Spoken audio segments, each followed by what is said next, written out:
Hi, I'm Chris Brown, Fleet Group Editor at Bobit, and welcome to the next episode of Fast Forward Interview Series. In this episode, I connect with two experts from Edison Energy. Edison Energy consults with large corporate and industrial clients to help them manage energy and sustainability. Today, I'll talk to Megan Weinman, Managing Director of Transportation Electrification, and Kyle Manahan, Senior Manager, Distributed Energy Solutions. We'll discuss how fleets with EVs can prepare themselves for natural disasters and other times when the grid goes down. Okay, well, Kyle, Megan, welcome to this edition of Fast Forward Video Series. Thanks so much for having us. Appreciate you, Chris. Sure thing. Great. Hey, well, let's get right into it. So fleets are looking to electrify, right? And in this transition, I think some eyebrows might have been raised with Hurricane Ian and grids going down, and really it's about when electrifying. How do you have enough energy so you can keep those vehicles on the road when the power goes out?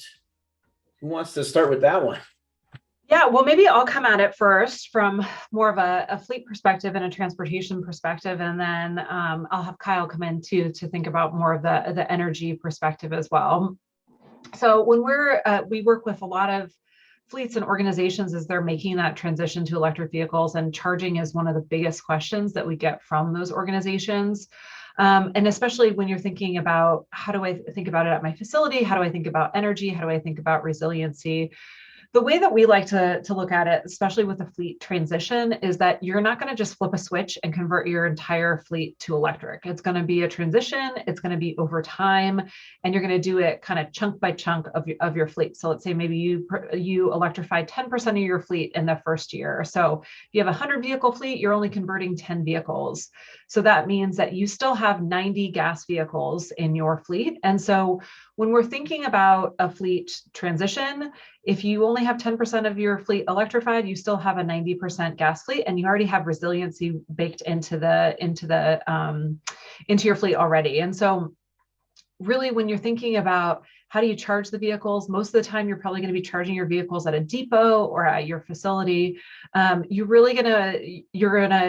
the power goes out at your facility, the range of your electric vehicle, similar to the range of a gas vehicle, will be able to get you to a charging station. So if the power is out in your area or your neighborhood, you'll be able to drive the 25 miles to be able to get to power and to be able to get to charging. The same that you would have to do with a gas vehicle as well, especially if the power goes out at a gas station.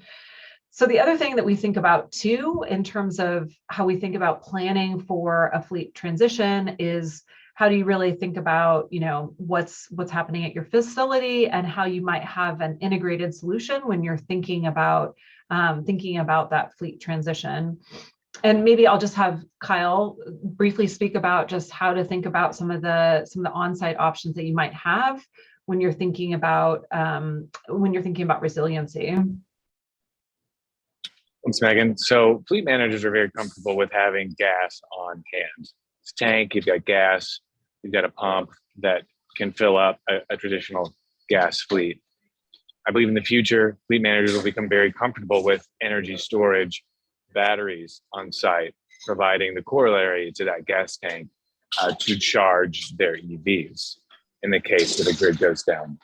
Therefore, having backup power on site for your EVs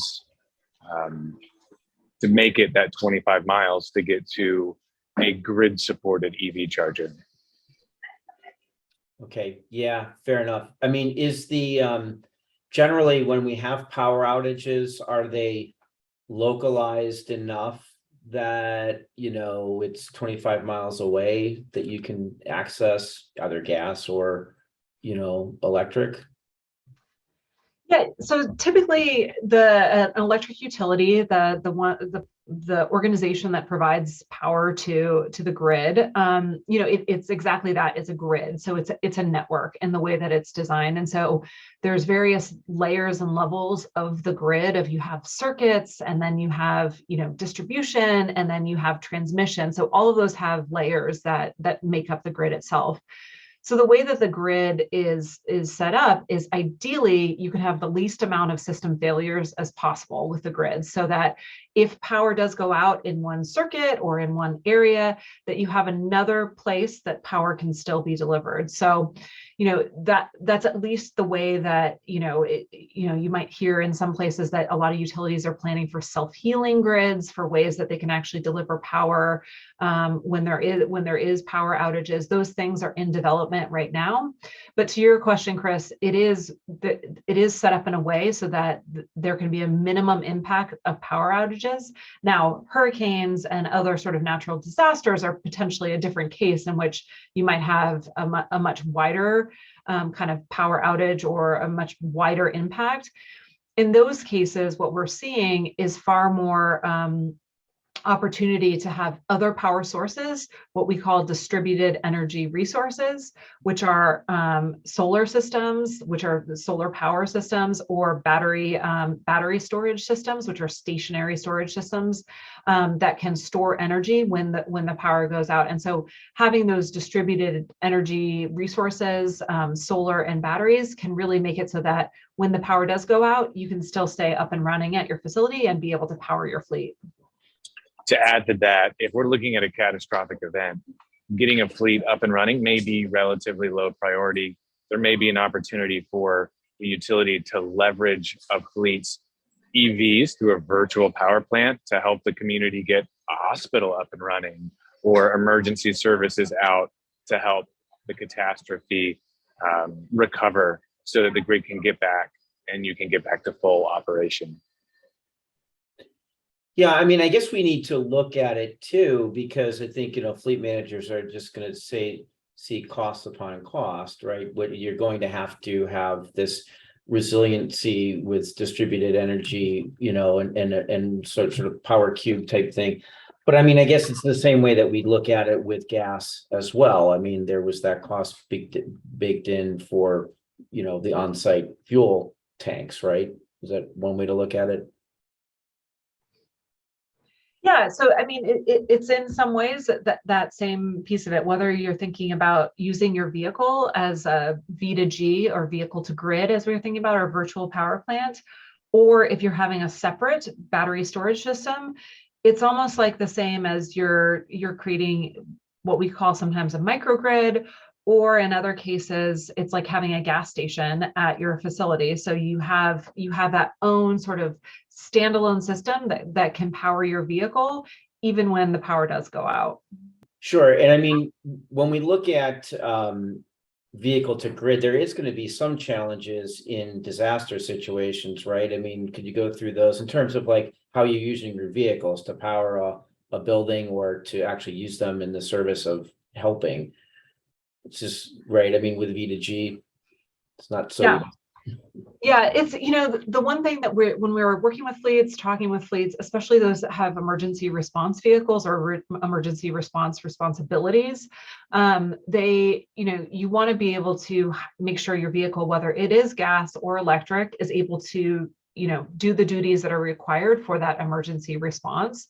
So in those cases, what we find, while there is a lot of excitement about the ability for your vehicle to power a facility, you want to make sure that you can actually do the emergency response or the transportation oriented duties that are required of that vehicle.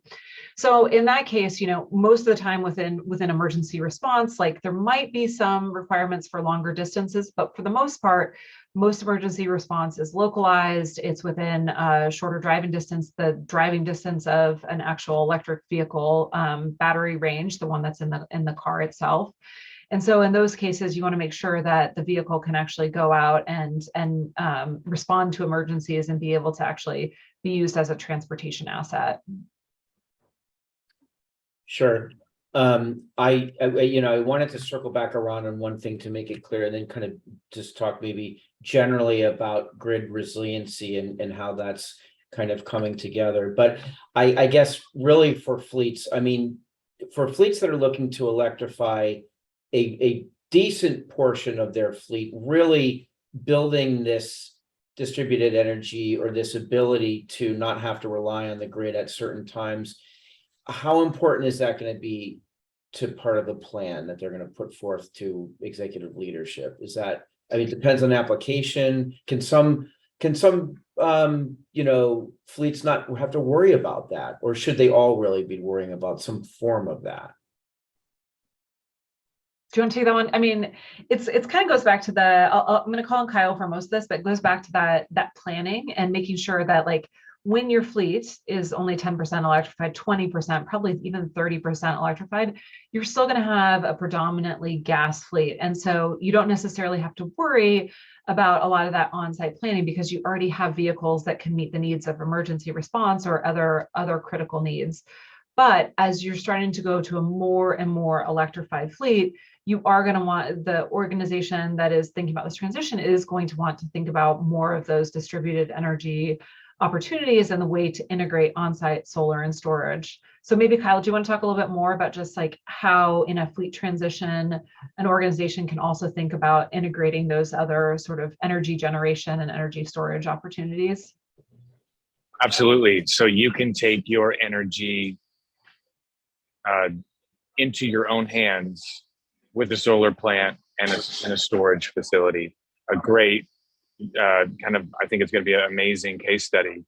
Looking at Ian is Babcock Ranch. A hurricane hit that little town, and they had solar, and they're up and running the whole time, right? So Myers? Yes, correct. Okay, yeah.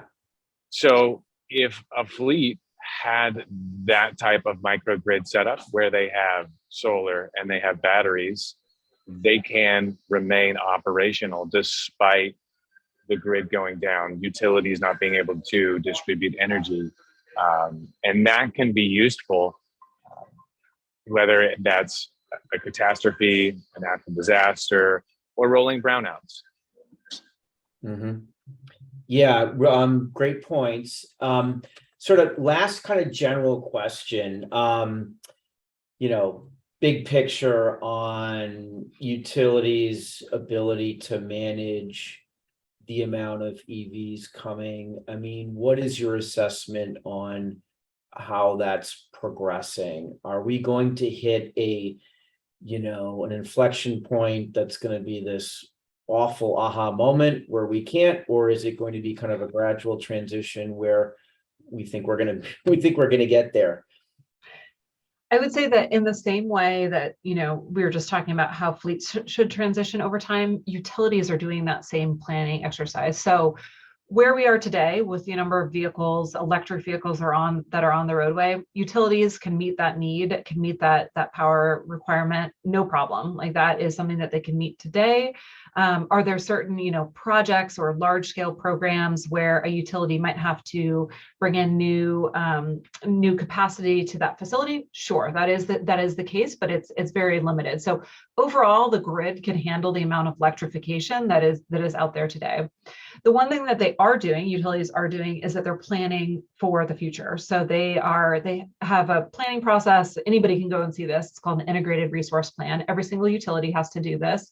And so what they're saying is that they plan, over a time horizon. So for the next year, for the next 5 years, for the next 10, 20, 30 years, they're looking out to see, based on what we're seeing in terms of the amount of growth that is happening and amount of energy that's required that needs to be met, how are we planning for that? How are we providing new generation? How are we delivering new power to our customers? And so that's something that they're doing, and electric vehicles are part of that planning. Almost every integrated resource plan that I've seen has an electric vehicle component, because they realize that this is coming. They realize it's something that they're going to have to plan for, and something that they're going to have to be delivering power to their customers for. Sure. Kyle, you want to have the last word?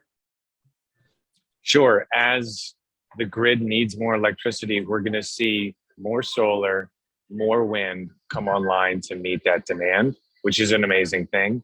And you're going to see energy storage come in to help levelize that use. So as we see vehicles switch from gas to electricity, hopefully we see a renewables, power plant power these vehicles.